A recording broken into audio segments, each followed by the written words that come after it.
అందరికీ నమస్కారం అండి. వెల్కమ్ టు విజయ విజ్ యూట్యూబ్ ఛానల్ అండి. ఈరోజు నేను దోసకాయ టమాటా పప్పు చేశానండి. అది ఏ విధంగా చేశానో మీకు చూపిస్తాను. చాలా టేస్టీగా ఉంటుందండి ఈ పప్పు. మీకు కూడా నచ్చితే లైక్ చేయండి, నా ఛానల్ని సబ్స్క్రైబ్ చేయండి ప్లీజ్. కారం, పసుపు, ఉప్పు అండి.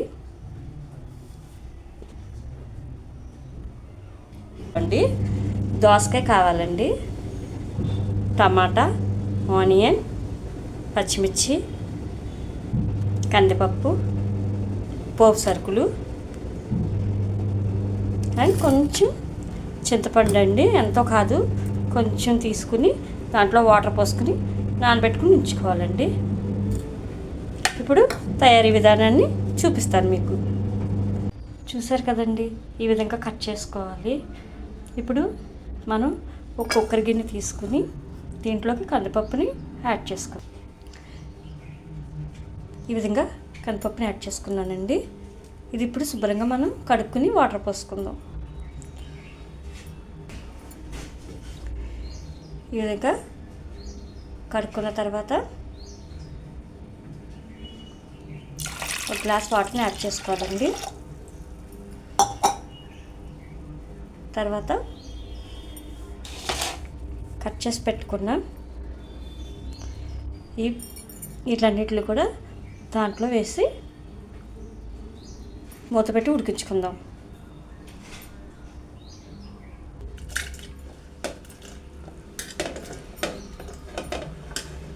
అలాగా యాడ్ చేసిన తర్వాత బెల్ట్ పెట్టుకుని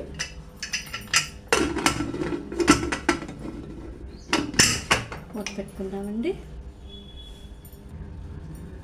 ఇప్పుడు గ్యాస్ వెలిగించుకొని కొంచెం మిడిల్ లోలో పెట్టుకొని కుక్కర్ మనం పెట్టుకుందామండి.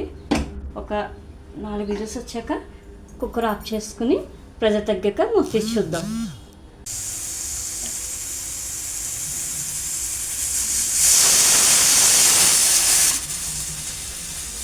ప్రెజర్ బాగా తగ్గిందండి. ఇప్పుడు మూత తీసి చూసుకుందాం. అదిగోండి, పప్పు చాలా బాగా ఉడికింది. పప్పుతో పాటు దోసకాయ ముక్కలు, టమాటా ముక్కలు అన్నీ బాగా ఉడికినాయి. ఒకసారి కలిపి చూసుకుందాం. ఇదిగోండి, ఇలాగా మెత్తగా ఉడకబెట్టుకోవాలండి.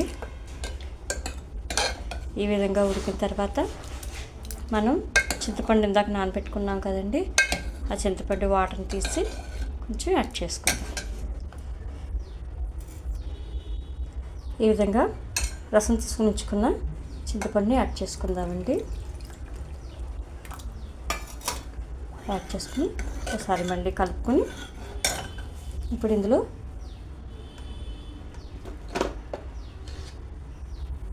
పసుపు అండి, 1/4 టీ స్పూన్ పసుపు, ఉప్పు అండి, రుచికి సరిపడా ఉప్పు, 1/2 టీ స్పూన్ కారం వేసుకోవాలండి. కారం వేసుకుని ఒకసారి మళ్ళీ బాగా కలుపుకుందాం. ఇప్పుడు ఇలా కలుపుకున్నాం కదా, చూసారు కదండి. ఇప్పుడు మళ్ళీ ఒకసారి మన గ్యాస్ ఆన్ చేసుకుని కొంచెం లో ఫ్లేమ్లో పెట్టుకుందామండి. ఇప్పుడు ఈ విధంగా కలుపుకున్నాం కదండి, ఇవన్నీ ఒకసారి మళ్ళీ గ్యాస్ మీద పెట్టి కొంచెం చిక్కబడాలండి. కొంచెం ఒక 5 మినిట్స్ ఉంచుకుంటే చిక్కబడుతుంది. ఇప్పుడు పప్పు బాగా ఉడికిందండి. ఇప్పుడు మనం పప్పుని కాసేపు పక్కన పెట్టుకుందాం. ఇప్పుడు మూగుడు పెట్టుకుందామండి. పప్పుకు మనం పోపు వేసుకోవాలి కదండి. ఇప్పుడు మూగుడు పెట్టుకుందాం. 1 టేబుల్ స్పూన్ ఆయిల్ వేసుకుందామండి. మనం ముందుగానే పోపు సరుకులు తీసుకున్నాం కదండి, అవన్నీ యాడ్ చేద్దాం.